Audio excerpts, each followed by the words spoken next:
Infinix Zero 40 5G mid budget সেগমেন্টে ইনফিনিক্সের নতুন আরও একটা ধামাকা।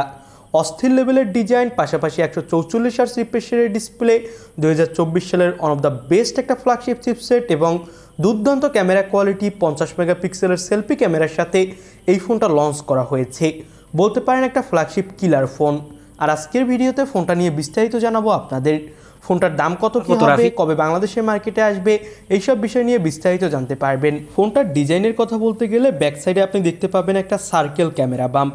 তিনটা আলাদা আলাদা কালার এই ফোনটা মার্কেটে অ্যাভেলেবেল হবে এবং এই ফোনটা দেখতে কিন্তু ব্যাক প্যানেলটা এক কথায় অস্থির, কারণ ব্যাক প্যানেলটা কিন্তু কার্ভি ডিজাইনের এবং এই ফোনটার ব্যাক সাইডে ইউজ করা হয়েছে গ্লাস এবং ফ্রন্টেও কিন্তু আপনি কার্ভ ডিসপ্লে পাবেন। ডিসপ্লেটা হলো একটা মিডল পাঞ্চল কাটিং ডিসপ্লে।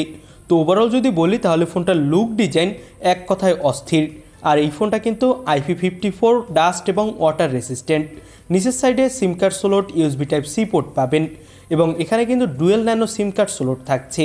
তো ওভারঅল বললে ফোনটার লুক ডিজাইন পাশাপাশি বিল্ড কোয়ালিটি মিড বাজেট সেগমেন্টে এক কথায় ঠিকঠাক আছে। এবার আমরা কথা বলতে যাচ্ছি এই ফোনটার ডিসপ্লে কোয়ালিটি নিয়ে।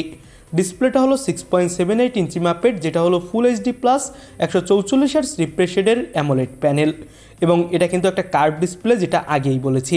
ডিসপ্লের চিন বেজেলস খুবই কম, এর স্ক্রিন টু বডি রেশিও 89.4%। ডিসপ্লের পিক ব্রাইটনেস দেওয়া হয়েছে 1300 নিটস। তো এখানে আপনি ডিসপ্লেতে ব্রাইটনেস জনিত কোনো ধরনের সমস্যা ফেস করবেন না। এবার আমরা ফোনটার প্রসেসর কোয়ালিটি নিয়ে কথা বলি। মিডিয়াটেকের ডায়মেনসিটি 8200 আলটিমেট চিপসেট ব্যবহার করা হয়েছে এখানে, যেটা কিন্তু খুবই পাওয়ারফুল একটা চিপসেট এবং 4 ন্যানোমিটার আর্টিটিকির উপর বিল্ড করে তৈরি। PUBG, free fire, call of duty, অ্যাসপল 9 এইসব ধরনের গেমগুলো খুবই সুপার ডুপার ফাস্ট প্লে করতে পারবেন। এখানে কোনো ধরনের ল্যাগ ইস্যু আপনাকে ফেস করতে হবে না এবং এটার up to clock speed 3.0 gigahertz. ফোনটাতে আপনি আউট অফ দ্য বক্স পেয়ে যাবেন Android 14 এবং পেয়ে যাবেন XOS। 2 বছর পর্যন্ত অ্যান্ড্রয়েড আপডেট পেয়ে যাবেন এই ফোনটাতে। তো ওভারঅল পারফরমেন্সের দিক থেকে কিন্তু ফোনটা ভালোই হতে যাচ্ছে। 5000 mAh এর ব্যাটারির সাথে পাবেন 45 ওয়াটের একটা ফাস্ট চার্জার, যেটা দিয়ে মোটামুটি দ্রুতই এই ফোনটা চার্জ করতে পারবেন। এবার ফোনটার ক্যামেরা কোয়ালিটি নিয়ে কথা বলা যাক। 108 মেগাপিক্সেলের প্রাইমারি ক্যামেরা, যেটা OIS সাপোর্টেড। 50 মেগাপিক্সেলের আলট্রা ওয়াইড ক্যামেরা থাকছে এবং পাবেন 2 মেগাপিক্সেলের একটা ম্যাক্রো ক্যামেরা। ফোনটার ফ্রন্টে আপনি পেয়ে যাবেন 50 মেগাপিক্সেলের একটা সেলফি ক্যামেরা, ব্যাকসাইডের ক্যামেরা এবং সামনের ক্যামেরা দিয়ে আপনি 4K-তে ভিডিও রেকর্ডিং করতে পারবেন। ফোনটা দিয়ে তোলা কিছু ছবি আপনি দেখতেই পাচ্ছেন, অনেক ভালো ফটোগ্রাফি করা যাচ্ছিল। কোনো ধরনের ডিটেলস অথবা শার্পনেসের ঘাটতি কিন্তু এখানে নেই। তবে একটা জিনিস যেটা আরও ইমপ্রুভ করা যেত ইনফিনিক্সের, সেটা হলো 2 মেগাপিক্সেলের ম্যাক্রো লেন্সের পরিবর্তে একটা টেলিফটো অথবা 5 মেগাপিক্সেলের ম্যাক্রো লেন্স দিলে আরও বেশি ভালো হতো।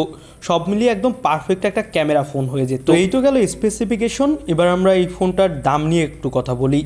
এই ফোনটার দাম রাখা হয়েছে বাংলাদেশি টাকায় 47,000 টাকা এর বেস ভেরিয়েন্টের, অর্থাৎ 8256 জিবির। তবে বাংলাদেশের মার্কেটে এই ফোনটা যখন আসবে তখন এর দাম আরও বেশি হবে, ধরে রাখতে পারেন 55,000 টাকার আশেপাশে। আর অফিসিয়ালভাবে এই ফোনগুলো দেশের মার্কেটে না আসারই সম্ভাবনা বেশি, যদিও ইনফিনিক্স কিন্তু দেশের মার্কেটে অফিসিয়ালভাবে তাদের ফোনগুলো লঞ্চ করে থাকে। তো আপনাদের কাছে এই ফোনটা কেমন কী লাগলো সেটা অবশ্যই আমাদের কমেন্ট বক্সে জানাবেন। আর চ্যানেলে নতুন হলে অবশ্যই চ্যানেলটা সাবস্ক্রাইব করে রাখবেন। পরবর্তী কোনো ভিডিওতে আপনাদের সাথে কথা হবে। আল্লাহ হাফেজ।